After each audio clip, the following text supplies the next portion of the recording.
better decisions ultimately lead to a better life. So the more that you can align yourself with decisions that make sense for your highest good and the good of all of those around you, the more you can expand and improve your life. So today, I want to talk about my 3 ways for making better decisions.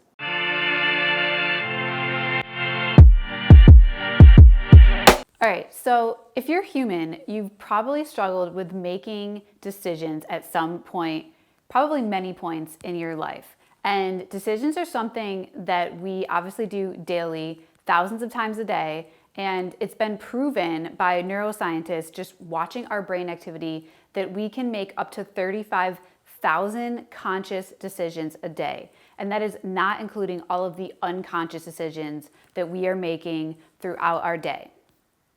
Okay, so the first step to better decision making is to determine if you're taking in too much information or not enough information. So usually we are thinking and processing from 2 different levels or parts of the brain and mind. So there's our logical and analytical brain, and then there's the emotional and kind of feeling brain. And your logical and analytical brain is operating your conscious mind, while the other, the feeling and emotional brain, is operating your subconscious mind. So if you think about it like a spectrum, here would be your subconscious mind and your emotional brain, and here's your logical brain and your conscious mind. So usually we are somewhere on the spectrum, and often we are too heavy on one side or the other when we're trying to make a decision, which is super important because you're missing half of the equation, oftentimes more than half of the equation if you are really heavy on one side or the other.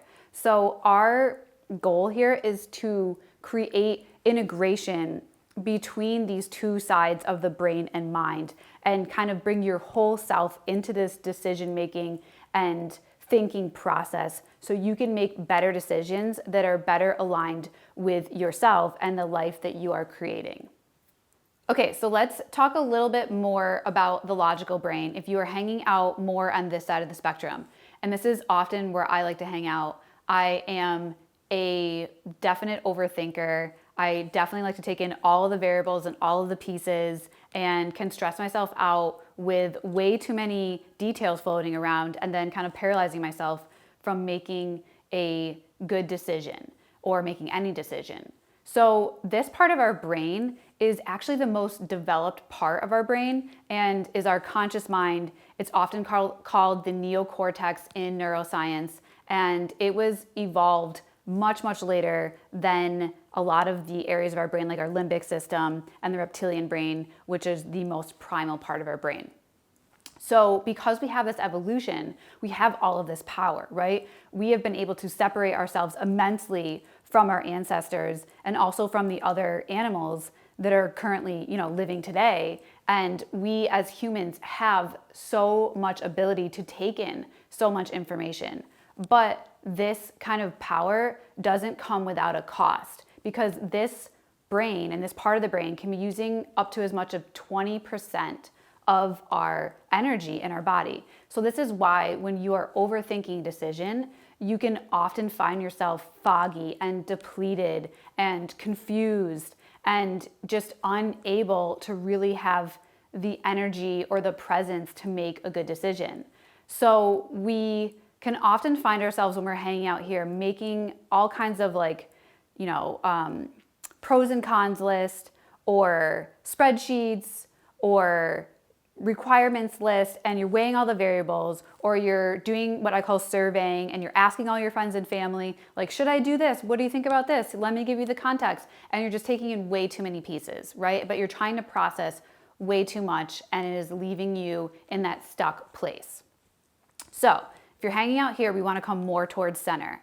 And the other side of the spectrum, which is what you need to incorporate if you're hanging out here, or if you're hanging out on this side of the spectrum, obviously more of the logical analytical brain needs to be introduced. But if you're hanging out on the emotional feeling side of the brain and spectrum, this is where your subconscious mind is operating. And this is a more primal part of our brain. This was developed thousands of years ago and is a part of our brain and mind that is responsible for quick decisions and reactionary behaviors. because we needed this part of our brain thousands of years ago when we were hunting and gathering. And obviously, I know we always use this in neuroscience and you hear it all the time, but like if you saw a tiger, you're not going to be hanging out here logical brain being like, wow, how big is the tiger? How fast is it moving? Do I have time to get here? No, you are just going to react and move and make a decision, and your subconscious mind and emotional brain is going to be doing that for you quickly. So often though, we can get, I don't know if you'd be stuck here, but we can be making decisions from here. This is actually a place you don't stay stuck unless it is completely based in fear, and then you've also kind of paralyzed yourself. But usually if you're making decisions mainly from this place, then you're just making a very impulsive reactionary decision. Like, I don't know, it feels good, I want to move this way. Or just like you're just reacting. You're not really bringing in much conscious awareness. So the key is to come closer to center wherever you're hanging out and kind of blend those two pieces together. So what I often encourage clients to do is to first figure out what side of the spectrum you're hanging out on. And you can even take a blank piece of paper and just draw a line across it, and then put logical brain or conscious mind, and then emotional brain and subconscious mind. And just put a little marker, like where are you hanging out? Like I'm gonna be over here, right? And so this is why I do the work that I do, because we, myself included, need to come back over here. So you wanna be a little closer to center. So if you're here, okay, got it. Now draw a line down the center. And then on your logical side of that spectrum, what do you need? What are the requirements for the decision? So if you're buying a home or buying a car, whatever, you might want a certain color. It has to be a certain price range. It has to have a certain number of doors or seats. It has to have, a certain speed or four-wheel drive. Whatever those details are in that criteria, that would go on the logical, analytical side. But you also need the emotional, feeling, subconscious side. So over here, you would put how you want to feel purchasing this vehicle. So do you want to feel freedom? Do you want to feel adventurous? Do you want to feel like you've entered a new challenge, or you're going to be more connected to new friends because you can pick them up in this new ride and, fly around town?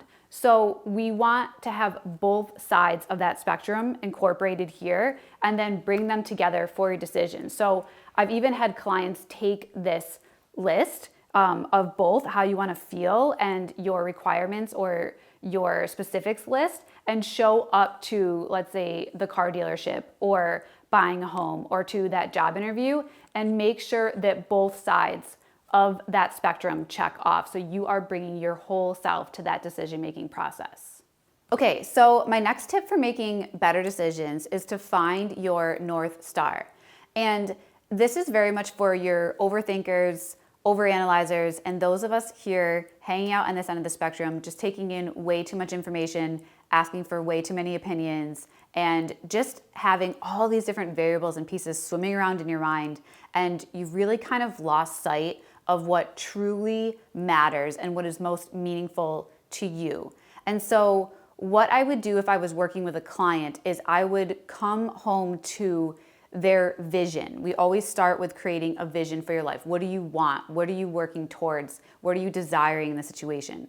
So once we have that vision crafted, now every decision that you make, whether it's what you're having for breakfast or what friend you're gonna see this afternoon or what phone call you're gonna make, all the way down to more important decisions like where you're gonna live and what career path you're going to pursue, they are all moved through this filter. And so you can really keep yourself aligned with what matters most and with moving towards that vision and taking a step in the right direction or the true direction versus moving out of alignment in a way that doesn't support your highest good and your highest goals. And so if obviously in the situation, we can't make a custom vision for you right now, and you may very well know your vision. But I think a great question to ask yourself when you're making these decisions and you just have way too much information is you can really take a second to come home to yourself and ask, does this support the life that I'm creating? I almost said trying to create, but I would encourage you to say, does this support the life that I am creating? And then everything moves through that filter and supports the answer to that question. All right, so my last tip for making better decisions is to eliminate your fear of making the wrong decision. So this might sound really simple, but the reason that so many of us are not making a decision or procrastinating on making a decision is because we have a fear of making the wrong decision. And I used to also have a pretty big fear of making wrong decisions and again, hang out in this like logical, analytical overthinking space and paralyze myself from making a choice. But I remember reading years ago about Warren Buffett's decision-making process, and actually funny like reminder, he does use both sides of his brain too when making that process, and he attributes making that decision, and he attributes incorporating both of those halves to making his good decisions.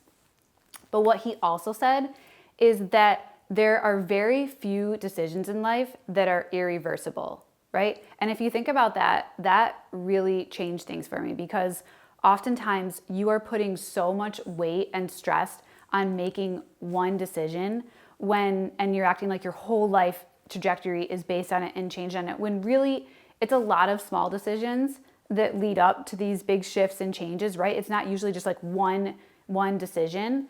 And most of the time, if you really made the wrong choice, which I don't really even believe in because there's always a lesson or an experience to be had there, but if you really felt like you made the wrong choice or had a misstep, then you could always reverse it, right? You could always go a different direction.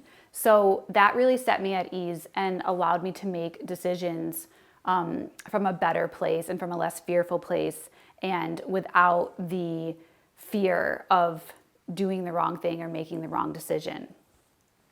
And this also kind of reminds me of a Steve Jobs quote where I'm not going to remember it, so I'm taking my phone out and reading it. But he said here, "Remembering that you are going to die is the best way I know to avoid the trap of thinking you have something to lose. You are already naked. There is no reason not to follow your heart." And so again, what Steve Jobs is saying here is to just take the pressure off. This isn't a life or death decision, right? This is just a big decision in your mind and your heart. But oftentimes we are just taking life way too seriously. And you are going to be dead someday, as morbid, but also as freeing as that can be, right? So I would just say, trust yourself in making the right decision. We all have that inner guidance system available to us and that intuition, and it's just tapping into that system. And I've had the same inner dialogue, and I've worked with people that also have this, where you have a fear that maybe you've experienced too much trauma, or you've made too many wrong choices in the past, or other people made decisions for you in the past and you're not able to make your own. But I'm here to tell you that it's not true.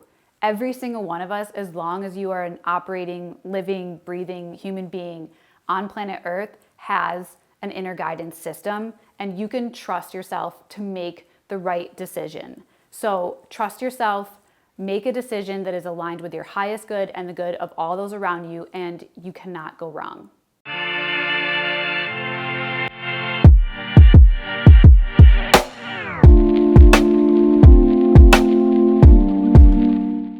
And another thing that I always leave my clients with when they're really stuck, and it's been maybe like a few weeks where they're showing up to a session being like, I still haven't made that decision about the thing. And I'm like, okay. I often say, no decision is a decision. It's just the least empowering one, right? So by not making a decision, you are making a decision. You're making a decision to not move, to not, just pick a direction and take a step forward and see where it leads you. So you have taken your power of choice out of that equation by not making a decision and staying stuck in fear and paralysis. So my job and your job is to move yourself through that and out of that fear and paralysis into an empowered place and making a decision.